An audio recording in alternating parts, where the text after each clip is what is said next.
So sorry friend, যেহেতু electricity বন্ধের জন্য তোমাদের ক্লাসটি অফ হয়ে গেলো, তো আবার স্টার্ট করলাম যে ক্লাসটি তোমাদের জন্য। অবশ্যই তোমরা আবার চাইবো যে লাস্ট অবধি থাকবে, সবাই চলে আসো যারা যারা আসুনি এখন পর্যন্ত। সো আমরা ছিলাম যে বিদ্রোহ কীভাবে স্প্রেড হলো, যে আমরা বিদ্রোহ কীভাবে সূচনা হলো সেটা তো পড়ে নিয়েছি, যে মঙ্গল পাণ্ডের ফাঁসি এবং তার পাশাপাশি যে এনফিল্ড রাইফেল সেগুলো ইন্ট্রোডিউস, তার জন্য সেই বিদ্রোহ শুরু হয়েছিল। বাট পরবর্তীকালে দেখা গিয়েছিল যে যে বিদ্রোহ কীভাবে প্রসার হয়, তখন দেখা গিয়েছিল যে যে মিরাটের মধ্যে কিন্তু যে সিপাহীরা তাদের প্রাধান্য স্থাপন করে, তারপর তারা দিল্লি অভিমুখে রওনা হন সেই 1857 খ্রিস্টাব্দে 12ই মে। সেই 1857 খ্রিস্টাব্দে তখন 12ই মে, আমরা জানি যে 10ই মে তখন সেই বিদ্রোহ শুরু হয়, এবং 12ই মে তারা দিল্লি অভিমুখে রওনা হয়ে তো দিল্লি অধিকার করে তখন সময় দ্বিতীয় বাহাদুর শাহকে সিংহাসনে বসান। এবং সেইভাবে কিন্তু তারা সে বিদ্রোহের দাবানল বা বিদ্রোহ সেভাবে শুরু হতে থাকে।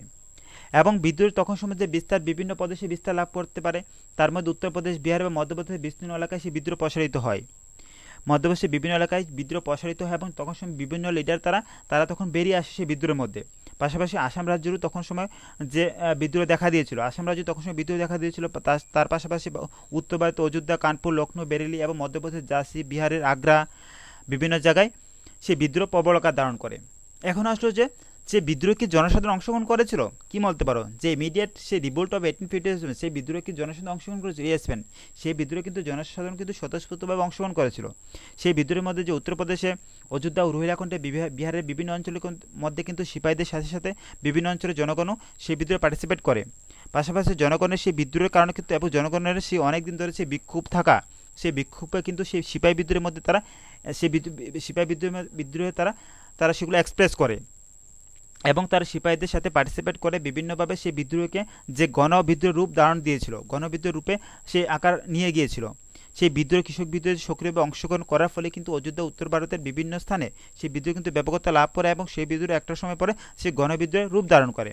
সেইভাবে জনগণ যে বিভিন্ন বিদ্রোহে পার্টিসিপেট করেছিল। পাশাপাশি দেখা গেছিল তখন সময় যে ছোটনাগপুর অঞ্চলের সেই উপজাতিরা তখন সময় তারাও সেই বিদ্রোহ করেছিল। আমরা দেখেছিলাম যে সেই সাঁওতাল রিভোল্ট আমরা পড়েছিলাম গতকাল প্রিভিয়াস ক্লাসে, যে 1855 যে সাঁওতাল রিভোল্ট হয়েছিল, সেক্ষেত্রে কি সেই সাঁওতাল তারাও কিন্তু বিভিন্নভাবে তাদের সেই জাতিকে এক্সটেন্ড করার জন্য, তাদের এক্সিস্টেন্ট রাখার জন্য কিন্তু তারা বিভিন্ন বিদ্রোহ করে। সেইভাবে কিন্তু ছোটনাগপুর অঞ্চলে বিভিন্ন উপজাতিরা তারাও বিদ্রোহ করে। এখন আসলে যে বিদ্রোহ নেতৃত্ব কে দিয়েছিল, তো আমরা জানো যে ফ্রেন্ড বিদ্রোহ নেতৃত্ব দেওয়ার কিন্তু অনেক অনেক অনেক লিডার ছিল যে তারা বিদ্রোহ নেতৃত্ব দিয়েছিল। তার মধ্যে আসবে নানা সাহেব। নানা সাহেবের নাম আমরা আশা করি সবাই শুনেছি, যে নানা সাহেব। তো নানা সাহেবের নাম আমরা সবাই ওনার সাথে পরিচিত। উনি কানপুর থেকে রিভোল্ট করেছিলেন, এবং বিদ্রোহের ক্ষেত্রে কিন্তু ওনার অনেক বড় কন্ট্রিবিউশন ছিল। তার পাশাপাশি বেগম হজরত মহল এবং মৌলভী আহমদুল্লাহ, অ্যাকচুয়ালি বেগম হজরত মহলের হাজব্যান্ড, যে ওনার হাজব্যান্ডকে কিন্তু কলকাতার মধ্যে বন্দি করে রাখা হয়েছিল। যেহেতু ওনার হাজব্যান্ডকে কলকাতার মধ্যে বন্দি করে রাখা হয়েছিল, এবং উনি ছিলেন যে অযোধ্যা নবাবের নেতা, অযোধ্যার হজরত বেগম হজরত মহল্লার হাজব্যান্ড, উনি ছিলেন কিন্তু অযোধ্যার নবাব। তখন সময় ওনাকে যেহেতু কলকাতার মধ্যে বন্দি করে রাখা হয়েছিল, এবং তার হয়ে কিন্তু সেই বেগম হজরত মহল্লা যে বিভিন্নভাবে বিদ্রোহ করতে শুরু করে, এবং তার পাশাপাশি আমরা জানি যে খুব ফেমাস লিডার যে লক্ষ্মীবাই এবং তাতিয়া টুপে, তারা কিন্তু সেই বিদ্রোহ কিন্তু সঠিকভাবে পার্টিসিপেট করেছিল এবং খুবই অ্যাক্টিভভাবে পার্টিসিপেট করেছিল। সে ঝাঁসির সিপাহী বিদ্রোহ নেতৃত্ব দেন তখন সময় যে প্রাক্তন শাসকের বিধবা পত্নী যে লক্ষ্মীবাই, এবং তার সহকারী হিসেবে তাতিয়া টুপে তখন সময় সেই বিদ্রোহে পার্টিসিপেট করে। এবং অন্যান্য নেতাদের মধ্যে যদি বলি, আমরা আসামে থেকে দেখতে পাই যে মনিরাম দেওয়ান, বিহারের মধ্যে থেকে দেখতে পাই কনওয়ার সিং নামে বিভিন্ন নেতারা ছিলেন, তারা সেই বিদ্রোহে পার্টিসিপেট করেছিল। তো এইসব ছিল সেই সিপাহী বিদ্রোহ নেতারা কারা কারা পার্টিসিপেট করেছিল, কীভাবে পার্টিসিপেট করেছিল। এখন যদি আমরা আসি যে বিদ্রোহের কারণ অথবা ব্যর্থতার কারণ, যে ব্যর্থতার কারণ কী ছিল, কজেস অফ রিভোল্ট অফ 1857, সেই বিদ্রোহ আমরা জানি যে একটা সময় কিন্তু ব্যর্থ হয়েছিল।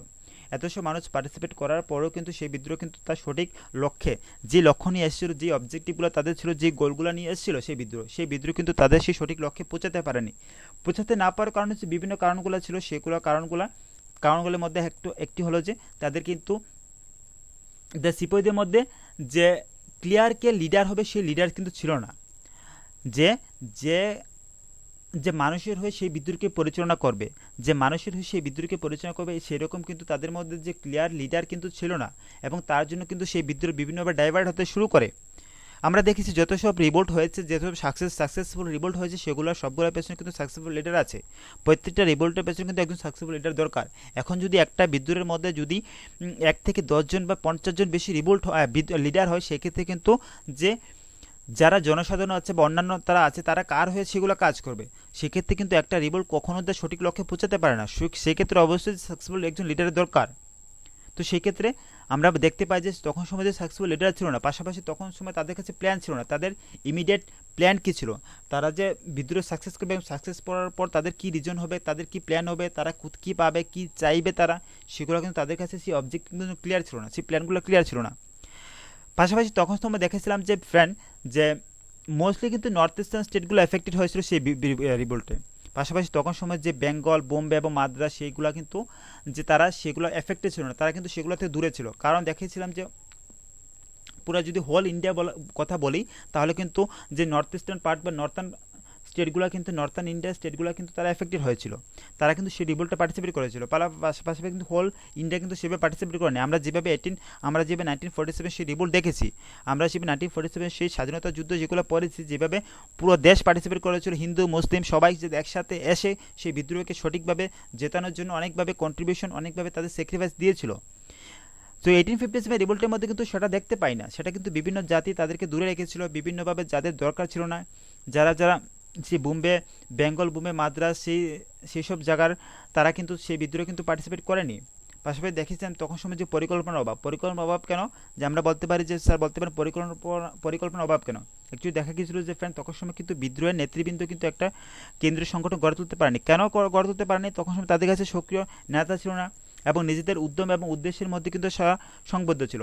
তারা যে বিদ্রোহ এসেছিলেন, তারা যে বিদ্রোহ করেছে, তাদের সেই নিজস্ব কিছু চাহিদা ছিল, সেই চাহিদা পূরণ না হওয়ার কারণে কিন্তু তারা বিদ্রোহ করেছেন। যেভাবে সিপাহীরা বিদ্রোহ করেছিলেন কেন, তাদের মধ্যে এনফিল্ড রাইফেল সেগুলো ইন্ট্রোডিউস করেছে, তার জন্য বিদ্রোহ করেছে। জনসাধারণ কেন বিদ্রোহ করেছিলেন?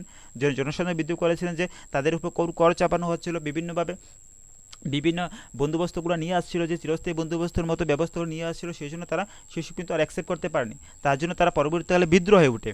তাছাড়া বিভিন্ন আমরা দেখি যে ধর্মীয় কারণগুলো ছিল, ধর্মীয় কারণগুলো ছিল তারা কী ছিল, যে খ্রিস্টান ধর্মে তাদেরকে পরিণত করা হচ্ছিল, রূপান্তরিত করা হচ্ছিল, সেক্ষেত্রে তারা সেসব কিছু অ্যাকসেপ্ট করতে পারেনি, সেই জন্য তারা বিদ্রোহ করে।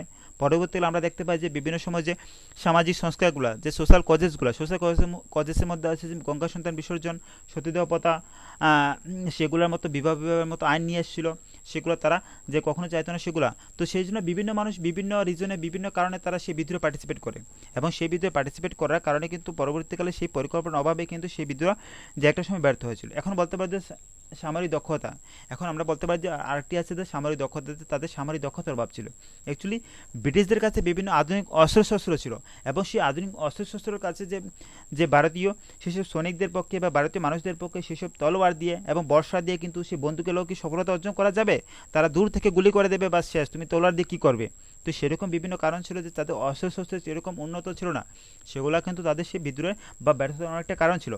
তার পাশাপাশি সাংগঠনিক শক্তির অভাব, যে একটা সাংগঠনিক শক্তি থাকবে এবং সেই শক্তি তাদের হয়ে এবং তাদের একজন নেতা হয়ে সেসব সমস্যা তাদের কাছে এক্সপ্রেস করবে এবং সবাইকে একবদ্ধ নিয়ে আসবে, তাদেরকে একটা ইউনিটি, তাদেরকে নিয়ে একটা গ্রুপ বানাবে, সেরকম কিন্তু যে সাংগঠনিক শক্তির অভাব ছিল, এবং সেসব শক্তির অভাবের জন্য তারা বিভিন্ন সময় তারা সেসবগুলো করতে পারেনি। তাছাড়া দেখা গেছিল যে বিভিন্ন সময় যে বিভিন্ন অসহযোগিতা, অ্যাকচুয়ালি দেখা গেছিলো যে ফ্যান আমরা পড়েছিলাম যে তখন সময় যে অনেকেই ছিল যে অনেক ইংরেজ শিক্ষিত ভারতীয়রা ছিল, তারা কিন্তু ব্রিটিশদের প্রতি আনুগত্য ছিল। আনুগত্য থাকার কারণ হলো যে তারা ব্রিটিশদের অনেক উচ্চ পদে আসীন ছিল, উচ্চ পদে নিযুক্ত ছিল। তো সেক্ষেত্রে কিন্তু তারা কখনো ব্রিটিশদের বিপক্ষে যাবে না। তাছাড়া বিভিন্ন ব্যবসায়িক বিন্দু ছিল, ব্যবসায়িক মানুষ ছিল, জমিদার মানুষ ছিল, মহাজন ছিল, বা দেশীয় রাজাদের মধ্যে অনেক কিন্তু ব্রিটিশদের পক্ষে ছিল, কিন্তু তারা কিন্তু কখনো আসেনি সেই বিদ্রোহে। কিন্তু একটা সময় দেখা গেছে যে তাদের জন্য কিন্তু সেই বিদ্রোহে ব্যর্থতা হওয়ার অনেকটা রিজন ছিল, কারণ তারা সেই বিদ্রোহে পার্টিসিপেট করেনি। যদি তারা সেই বিদ্রোহে পার্টিসিপেট করতে ইকুয়ালি, তাহলে কিন্তু তারা প্রচুর সংখ্যক মানুষকে সেই বিদ্রোহে ধরে রাখতে পারতো, তারা তাহলে এই বিদ্রোহকে একটা সঠিক রাস্তায় লিড করতে পারতো। বা তারা কিন্তু সেই বিদ্রোহে তখন সময় পার্টিসিপেট করেনি, তার জন্য কিন্তু তখন সময় সেই বিদ্রোহে ব্যর্থ হয়েছিল। তো এইসব বিভিন্ন কারণ ছিল যেসবের জন্য যে সিপাহী বিদ্রোহ ব্যর্থ হয়েছিল। বাট ফ্রেন্ড, আমাদের সিপাহী বিদ্রোহ শুরু হয় এবং শেষ হওয়া নিয়ে কিন্তু অনেকগুলো আমরা জানলাম যে সিপাহী বিদ্রোহ শুরু হলো এবং শেষ কীভাবে হলো। যে সিপাহী বিদ্রোহ শুরু যেভাবে হয়েছিল তার শেষ কিন্তু সেইভাবে অনেকটা ব্যর্থতায় নিয়ে সেই বিদ্রোহ শেষ হয়েছিল। বাট সিপাহী বিদ্রোহ শেষ হলেও কিন্তু ফ্রেন্ড যে সেই বিদ্রোহ টোটালি ব্যর্থ সেটা সেভাবে বলা যায় না। আমরা জানো যে অনেক ঐতিহাসিক বিভিন্নভাবে তাদের বিভিন্ন মতামত দিয়েছেন, অনেক ঐতিহাসিক বলেছেন তাদের সিপাহী বিদ্রোহের বিভিন্নভাবে নাম দিয়েছিলেন। তো সিপাহী বিদ্রোহকে কখনো যে ব্যর্থ বিদ্রোহ বলা যায় না। যদি আমরা দেখতে পাই যে সিপাহী বিদ্রোহ কখনো ব্যর্থ বিদ্রোহ বলা যাবে না, কেন বলা যাবে না? সিপাহী বিদ্রোহ কিন্তু তার ব্যর্থতা বলা যাবে না, কারণ একমাত্র সিপাহী বিদ্রোহ যে মানুষের মধ্যে বিভিন্নভাবে তাদের সেই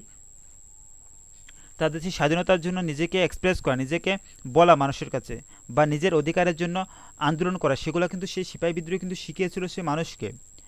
সো তার জন্য সেই বিদ্রোহকে কখনো যে ব্যর্থ বলা যায় না, সেই বিদ্রোহকে কখনো। তাছাড়া তখন সময় যে সেই বিদ্রোহের ফলে কিন্তু যে ইস্ট ইন্ডিয়া কোম্পানির শাসনের অবসান ঘটে, যে ইস্ট ইন্ডিয়া কোম্পানির শাসন কিন্তু পরবর্তীকালে, যে ইস্ট ইন্ডিয়া কোম্পানির শাসন পরবর্তীকালে সেই বিদ্রোহের জন্য অবসান ঘটে। আদারওয়াইজ কিন্তু তখন কিন্তু তার আগে পর্যন্ত ইস্ট ইন্ডিয়া কোম্পানি যেভাবে শাসন করে আসছিল সেই 1600 থেকে, সে 1680 থেকে যখন তারা যেভাবে শাসন করে আসছিল, যেভাবে তারা মানুষের উপর নির্যাতন করে আসছিল, সেই 1600 বা 1680 পর থেকে কিন্তু তারা যেভাবে শাসন করে আসছিল, সেই 1857 খ্রিস্টাব্দ পর্যন্ত তারা বিভিন্নভাবে রিভোল্ট করে, বিভিন্নভাবে মানুষের উপর শাসন করতে শুরু করে, এবং সেই বিদ্রোহে কিন্তু যে তাদের সেই শাসনের অবসান ঘটিয়েছিল। এবং তারপর যে ভারত শাসনের ক্ষমতা সম্পূর্ণভাবে যে কোম্পানির হাত থেকে সে ইংল্যান্ডের রানীর হাতে চলে যায়, তখন সময় যে ভিক্টোরিয়া ছিলেন ইংল্যান্ডের শাসক। সো সেগুলো ছিল বিভিন্ন কারণ। তাছাড়া সেগুলাও আরও কারণ ছিল যে সিপাহী বিদ্রোহ ব্যর্থ হয়েছিল, সেই ব্যর্থ হওয়ার পেছনে কি বিভিন্ন কারণগুলো ছিল, এবং সেই বিদ্রোহকে ব্যর্থ বলা যায় না সেভাবেও বিভিন্ন কারণ ছিল, কারণ সেই বিদ্রোহ মানুষের মধ্যে বিভিন্ন প্রভাব নিয়ে এসেছিল। সো ফ্রেন্ড, এই ছিল সেই সিপাহী বিদ্রোহ। সিপাহী বিদ্রোহ আশা করবো তোমরা বুঝে নিয়েছো যে সিপাহী বিদ্রোহ কী ছিল। যদি তোমরা ভালো করে দেখে থাকো ফার্স্ট টু লাস্ট এবং প্রথম ক্লাসটিও দেখে থাকো, অবশ্যই বুঝবে যে সিপাহী বিদ্রোহের কী কী কারণ ছিল। আমরা দেখো যে প্রথম ক্লাসে কী করেছেন, যে পলিটিক্যাল কজেস, বিভিন্ন পলিটিক্যাল কজেস ছিল, তার পাশাপাশি যে ইকোনমিক ফ্যাক্টর সেগুলো ছিল, ইকোনমিক ফ্যাক্টরের মধ্যে পারমানেন্ট সেটেলমেন্ট, রায়তওয়ারি সেটেলমেন্ট সেগুলো ছিল। তার পাশাপাশি যে ইমিডিয়েট কজেসের মধ্যে ছিল, আমরা দেখেছিলাম যে রিলিজিয়াস এবং সোশ্যাল কজেস সেগুলো ছিল। তার পাশাপাশি তার এনফিল্ড রাইফেল সেগুলো ইন্ট্রোডিউস করেছিল, তার জন্য তারা বিদ্রোহ করেছিল। এবং পাশাপাশি দেখা ছিল তখন সময় যে বিদ্রোহ হয়েছিল, সেই বিদ্রোহ শুরু হয়েছিল যে মেরুটে শুরু হয়েছিল হচ্ছে মঙ্গল পাণ্ডেকে মারার পর, মঙ্গল পাণ্ডেকে ফাঁসি দেওয়ার পরে কিন্তু সেই বিদ্রোহ, এবং পাশাপাশি এনফিল্ড রাইফেলকে ইন্ট্রোডিউস করার পর সেই বিদ্রোহ তখন সময় শুরু হয়। এবং সেই বিদ্রোহ কিন্তু বিভিন্ন ঐতিহাসিকরা বিভিন্ন নাম দিয়েছেন, তো সেটা আমরা পড়েছি অলরেডি আমাদের আগের ক্লাসটিতে। অবশ্যই তোমরা যদি না দেখে থাকো পার্ট 1টি দেখে নেবে, তারপর পার্ট 2টি আবার দেখে নেবে। সো এই ছিল আজকে আমাদের ক্লাস অবশ্যই। সো ফ্রেন্ড, আমরা আবার নেক্সট দিন আবার অন্যান্য নতুন কোনো টপিকের উপর নিয়ে আসবো অবশ্যই। তো আজকে তো কারেন্ট চলে যাওয়ার জন্য আমরা একটি ক্লাসই করতে পারিনি, তো সবফলে তোমরা দুটি ক্লাস দেখবে, যারা প্রথম ক্লাসটি দেখোনি তারা দেখে নেবে গিয়ে। ওকে, টিল দেন থ্যাংক ইউ। তোমরা অবশ্যই তোমাদের নাম এবং রোল নং অবশ্যই বলবে। কোথায় বলবে? যে টেলিগ্রামে সবাই বলে দেবে। টেলিগ্রাম নট টেলিগ্রাম, অ্যাকচুয়ালি হোয়াটসঅ্যাপে গিয়ে সবাই বলে দেবে সেখানে। যারা যারা দেখেছো এখনই তারা বলবে, যারা যারা দেখেছো তারা সবাই গিয়ে সেখানে নাম রোল নং বলবে, তাহলে তোমাদের নাম রোল নং আমি লিখে রাখবো। এবং পরবর্তীকালে যারা দেখবে তাদেরকে কিন্তু বলবো যে অবশ্যই ফ্রেন্ড তোমরা চাইবে যে অনলাইনে দেখতে সবাই চাইবে, ট্রাই করবে, ঠিক আছে? Okay, till then thank you, by.